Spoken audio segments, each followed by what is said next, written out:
If anyone has to take over for Captain Anderson, I'm glad it's you. I'm not sure about having non-humans on our ship, though. We're all on the same team here, Presley.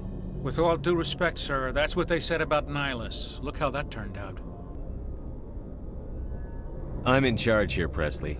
I decide if we have non-humans on this vessel. Yes, sir. Understood, sir. Speak freely, Presley. I want to know if you have a problem with non-humans. It's not that, Commander. Humanity has always handled its own problems. Saren attacked one of our colonies. We should be the ones to stop him. We don't need their help. Some people think asking for help is a sign of weakness. That's just being stupid and stubborn. No matter how strong you are, allies can make you stronger. I guess so. Maybe I'm just stuck in the old ways of thinking. But don't worry, Commander. This won't be a problem. How did you end up assigned to the Normandy?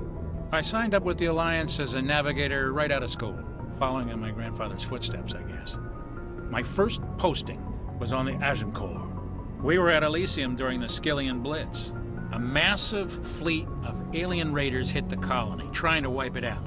They had the numbers, but their ships were no match for an Alliance frigate. It was a slaughter. We couldn't even keep track of how many ships they lost. How did you end up on the Normandy? I got my officer's commission after Elysium. Must have made an impression on the right people. Captain asked for me when he was picking his crew. Carry on, Presley. Yes, sir.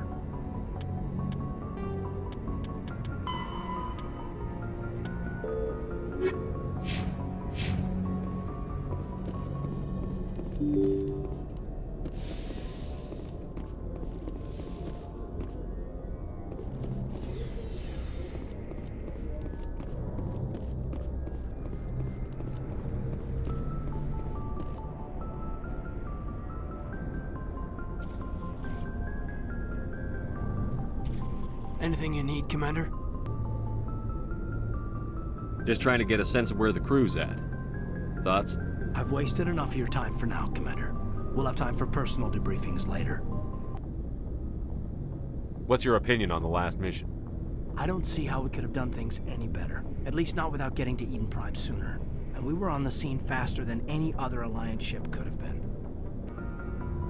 We'll talk another time, Lieutenant. Commander?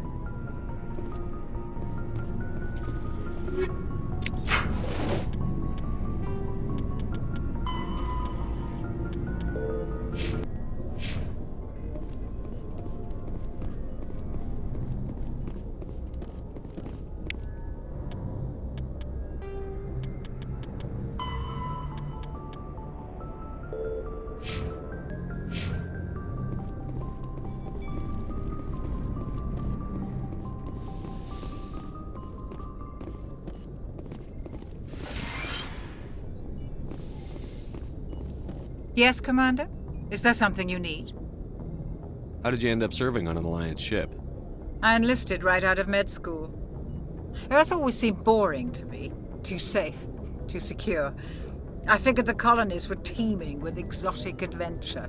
I wanted to travel the stars, tending the wounds of tough soldiers with piercing eyes and sensitive souls. Turns out military life isn't quite as romantic as I'd imagined. But humanity needs the Alliance if we want to keep expanding through the Traverse, and the Alliance always needs good doctors. So I stayed on to do my part. Ever think you made the wrong choice? Sometimes I think about opening a private practice back on Earth, or maybe taking a position at one of the new med centers out in the colonies. But there's something special about working on soldiers. If I left the Alliance now, I'd feel like I was abandoning them. How well do you know the Lieutenant? I'd never worked with him before this mission, but he has an impressive service record, over a dozen special commendations.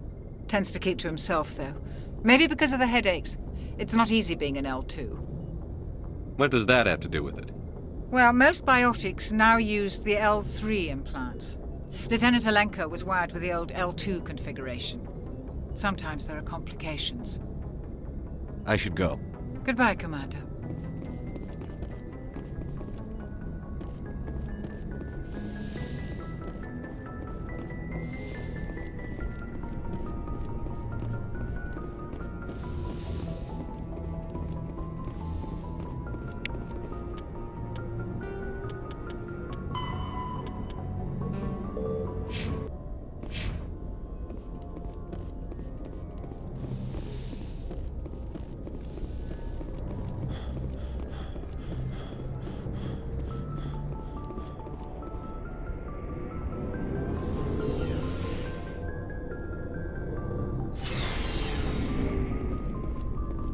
Looking for supplies?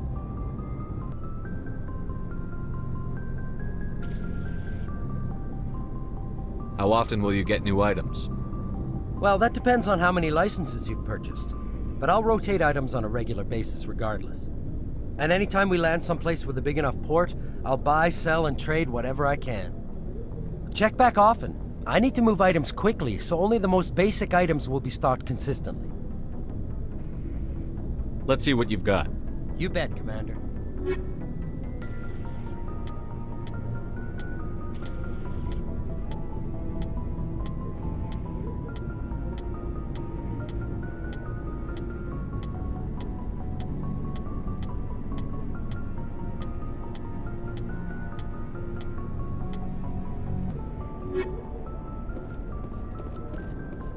Thanks for bringing me on board, Commander. I knew working with the Spectre would be better than life at CSEC. Have you worked with a Spectre before? Well, no, but I know what they're like. Spectres make their own rules. You're free to handle things your way. At CSEC, you're buried by rules. The damn bureaucrats are always on your back.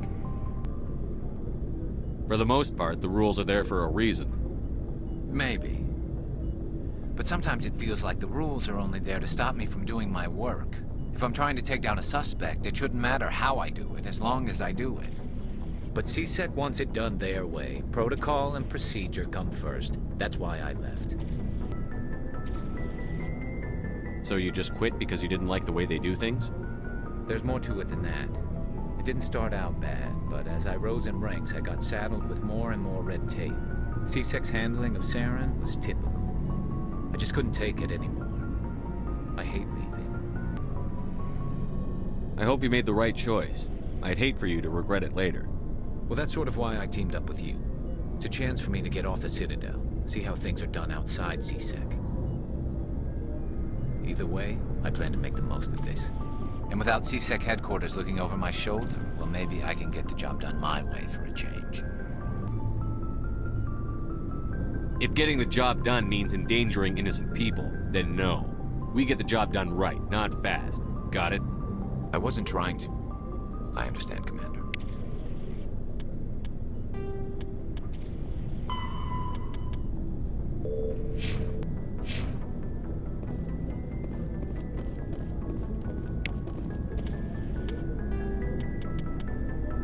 Combat, all modern. Commander? Do you have a few minutes to talk one-on-one? I'm sorry, Commander. I need to get my duties squared away. I wouldn't mind talking more later, though. What's your opinion on the last mission? Kinda wish you'd got there sooner, Commander. No offense, I appreciate the rescue. I just wish... You wish we'd been able to save the rest of your unit? Yes, sir. If I had been more alert, we wouldn't have been cut down by an ambush. The Geth are perfect ambushers. They don't move, they don't make noise, they don't even breathe. Sir, they have flashlight heads. I'll make sure it doesn't happen again. Dismissed, Chief. Sir. Nice ship you've got, Shepard. What can I do for you? What's your story, Rex? There's no story. Go ask the Quarian if you want stories. You Krogan live for centuries. Don't tell me you haven't had a few interesting adventures. Well, there was this one time the Turians almost wiped out our entire race. That was fun. I heard about that. You know, they almost did the same to us. It's not the same. It seems pretty much the same to me. So your people were infected with a genetic mutation? An infection that makes only a few in 1,000 children survive birth? And I suppose it's destroying your entire species? I suppose it isn't all the same. I don't expect you to understand, but don't compare humanity's fate with the Krogan.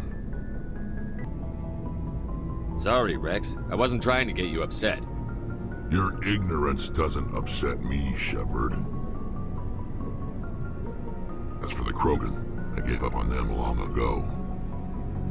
The genophage infected us, but it's not what's killing us. Are your people really dying? We're sure not getting any stronger. We're too spread out. None of us are interested in staying in our own system. Lots of species have left their homes and prospered.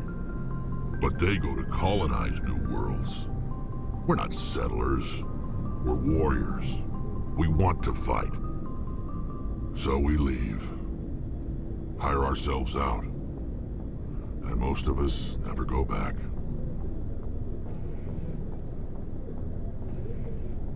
What can you tell me about the genophage?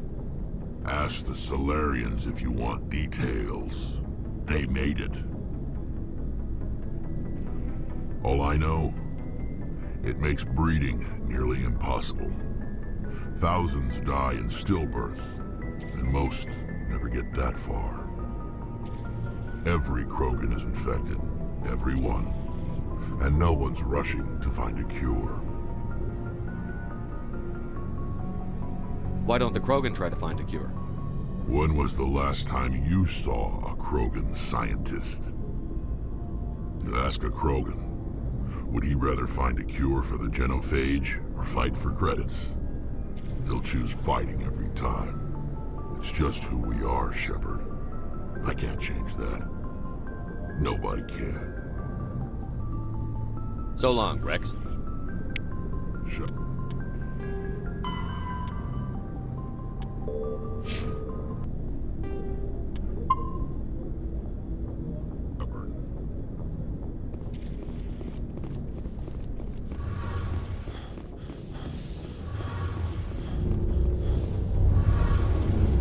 Hey, Commander, you know that Quarian, Tally? She's been spending all her time down here asking me about our engines. I'll tell her to leave you alone. What? No, she's amazing. I wish my guys were half as smart as she is. Give her a month on board and she'll know more about our engines than I do. She's got a real knack for technology, that one. I can see why you wanted her to come along. I figured she'd be a real asset to the team. You got an eye for talent, Commander, but I'm guessing that's not why you came down here. Fill me in on the IES stealth systems. How does it work exactly? You can't hide a ship out in space. They emit too much heat and radiation. Too easy for sensors to pick them up, unless you find a way to capture those emissions. So our stealth systems trap the energy we give off in storage sinks built into the ship itself. No emissions to give away our location. Eventually the sinks have to be vented. More than a few hours silent running and they overheat. Cook us inside our own hull. There's no way for anyone to detect us? A visual scan can still pick us up. Anyone looking out a window can see us plain as day. But you have to be pretty close to get an actual visual out in space. Most vessels rely on scanners. As long as the stealth systems are engaged, they can't see us. Not unless we accelerate to FTL speeds. Why doesn't it work with faster than light travel? Cranking up to FTL blue shifts our emissions, pushes them into frequencies too high to capture in the sinks. As soon as we make the jump, it's like setting off a flare. Sensors can pick up our location whenever we enter or exit FTL flight, but for short-range missions, our stealth systems are amazing, and we've got the only one. Where else have you served, Adams? If you name a class of Alliance ship, I've probably served on it. Everything from dreadnoughts and carriers right down to frigates like the Normandy. My last assignment was on the Tokyo, only a cruiser, but she was a good ship. Couldn't hold a candle to the Normandy, though. I want to know more about the Normandy. She's the best ship I've ever served on, probably the fastest vessel ever designed. She's the only one using the new Tantalus drive core. What's so special about the Tantalus drive core? Proportionally, it's about twice the size of any other vessel. Not only are we faster, but we can run at FTL speeds longer before we have to discharge the core. Carry on, Adams. Aye, aye, Commander.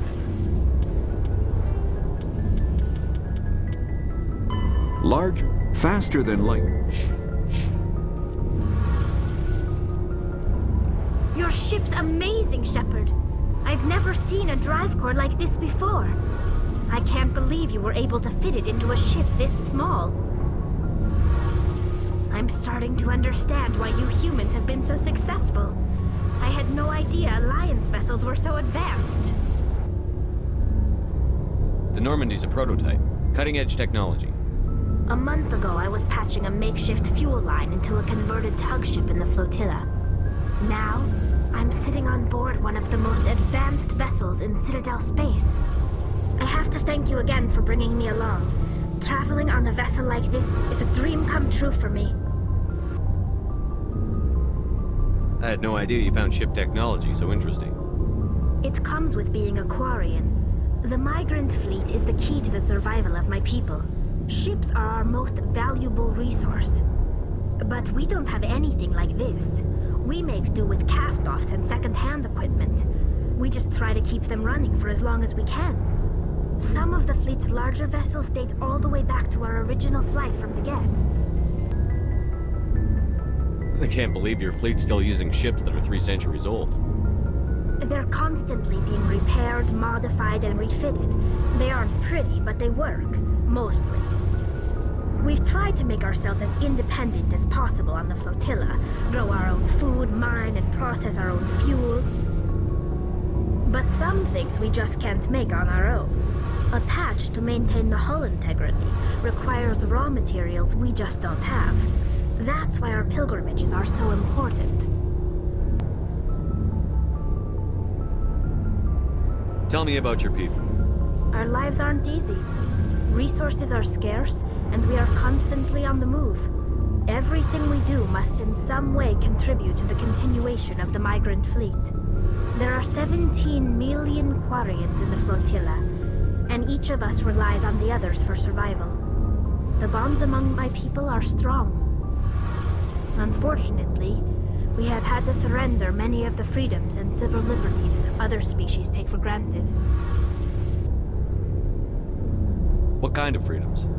Well, it's illegal for parents to have more than one child. If our population grows too much, it would strain our resources to their breaking point. Of course, we also can't allow our numbers to become too few. If our population is in decline, the rule against single births is temporarily repealed.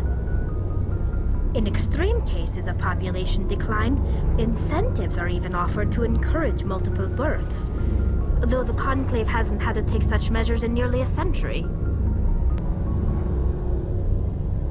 That's your government. The Conclave is our civilian branch of government.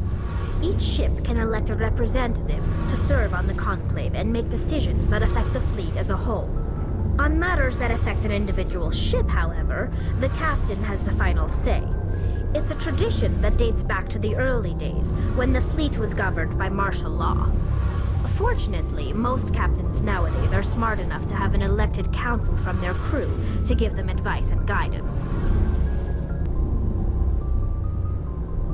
So the ultimate power rests with elected officials. In practice, the Conclave and the respective council for each ship tend to set the rules that govern our daily lives. But in theory, we are still under military jurisdiction. The 5 top-ranking military officials in the fleet serve on the Admiralty Board.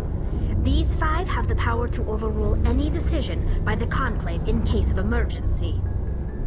To do so requires unanimous agreement among the Admiralty, and they can only do this once. After that, the entire board must resign their posts. It's a safeguard that served us well. In nearly 3 centuries, the Admiralty Board has only overruled the Conclave 4 times. I want to know more about the Geth. I doubt I can tell you anything you don't already know. It's been almost 3 centuries since they drove my people into exile. All I know is the story of their origins, what they were when we created them, and how they turned on us. Interesting. The Geth were originally created to serve as an automated manual labor force. Initially, their intelligence was as limited as any VI.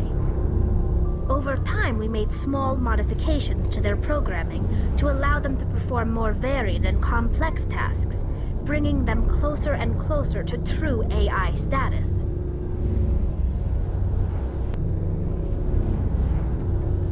How come the Council didn't step in and stop you?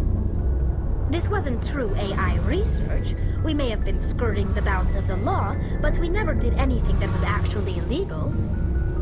The changes were so insignificant, so gradual, that we were able to control them.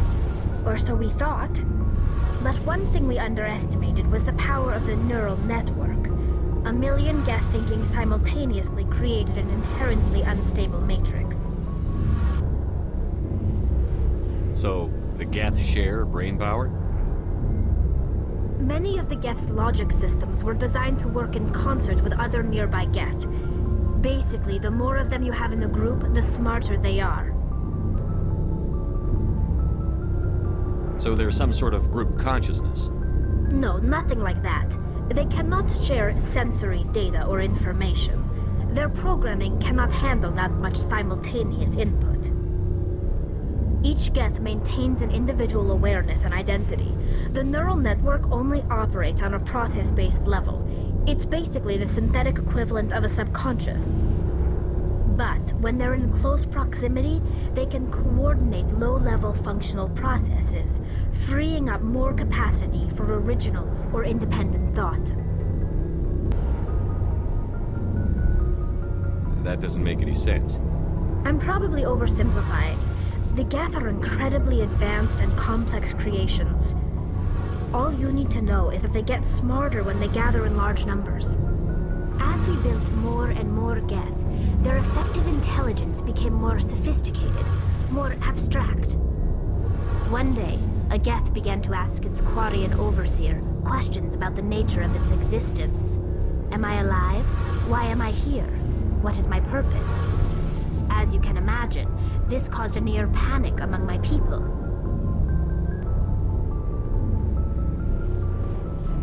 I don't see what's so bad about those questions. The Geth were created to engage in mundane, repetitive, or dangerous manual labor. That's fine for machines, but it won't satisfy a sentient being for long. The Geth were showing signs of rudimentary self-awareness and independent thought. If the Geth were intelligent, then we were essentially using them as slaves. It was inevitable the newly sentient Geth would rebel against their situation. We knew they would rise up against us, so we acted first.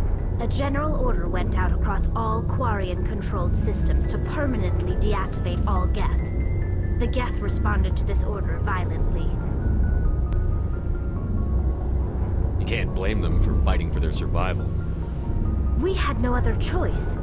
The Geth were already on the verge of revolution. By acting quickly, we had a chance to end the war before it began. The hope was that most of the Geth would still be little more than machines, incapable of organized resistance. But they had progressed much further than anyone anticipated. The war was long and bloody. Millions upon millions of Quarians died at their hands. In the end, we were forced to flee our own homeworld. We feared the Geth would pursue us, but they never came beyond the Veil. Now we drift through space, exile searching for a way to reclaim what was once ours. It's hard to feel sorry for you. Your ancestors tried to wipe out another species. We made a mistake when we created the Geth in the first place, but we did not make a mistake when we went to war against them. If we had not acted, they would have wiped us out. They're a synthetic life form. They have no use for organics. None. Why do you think they cut themselves off from the rest of the galaxy? Why do you think they've killed every organic being who's ever tried to contact them? They didn't kill Saren. What does that tell you? The Geth are not innocent victims in all this. They're the enemy. They want to destroy us. Not just the Quarians. All organic life. That's why they've joined up with Saren. And that's why we have to stop him. I want to know more about the pilgrimage. When my people reach maturity, we leave our birth ships and seek acceptance with a new crew. It's necessary to maintain genetic diversity among the fleet. But no ship wants to accept someone who will be a burden on them. So, to prove our worth, we embark on a pilgrimage. We set out alone, leaving the flotilla and our families behind us. We only return once we have found something of value we can bring back to the fleet. This is presented as a gift to the captain of the respective ship we wish to join. If the gift is accepted, we are welcomed into the crew. Can a captain choose to reject the gift? That doesn't happen often. Most captains are eager to increase the size of their crew. It increases their own standing in our society. Even when a gift is not particularly valuable, the captain usually accepts it out of a sense of tradition. However, there is a stigma to presenting a substandard gift. It's not the best way to make a good impression on a new community. Most pilgrims don't return until they find something worthwhile. I can't believe they just send you off alone. It's not like they just cast us out. Before we leave, we are given lessons in how to survive outside the flotilla, and given gifts to help us on our journey. We also receive implants to fight off sickness and disease. Generations of living in an isolated and highly controlled environment have left our immune systems weaker than most. By the time we leave the fleet, we are well equipped for the pilgrimage. This is a rite of passage for all Quarians. If it were dangerous, our numbers would suffer. Virtually every pilgrimage ends with a triumphant return and the ritual presentation of the gift to one of the fleet's captains. I want to talk about something else. Like what? I should go. See you later. Bion? An artifact?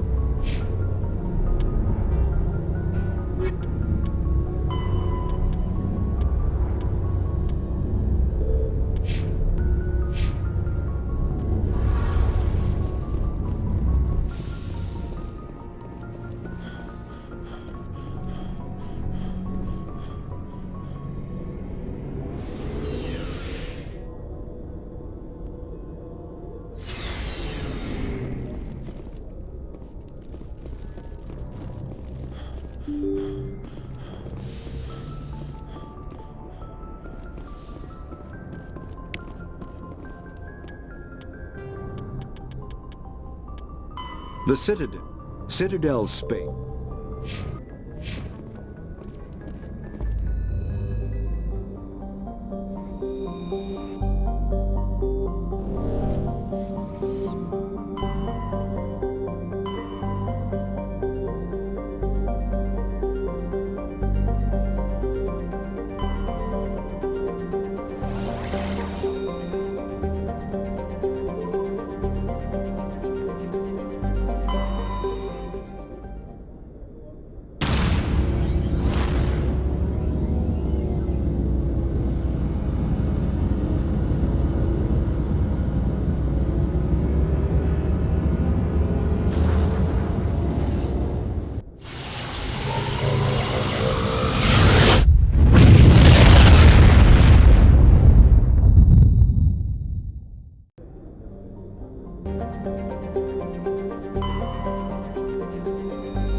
Commander, I'm picking up some strange readings. Really strange, like off the damn charts. It looks like it's coming from an underground complex a few clicks away from the drop zone.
Not now, Shepard.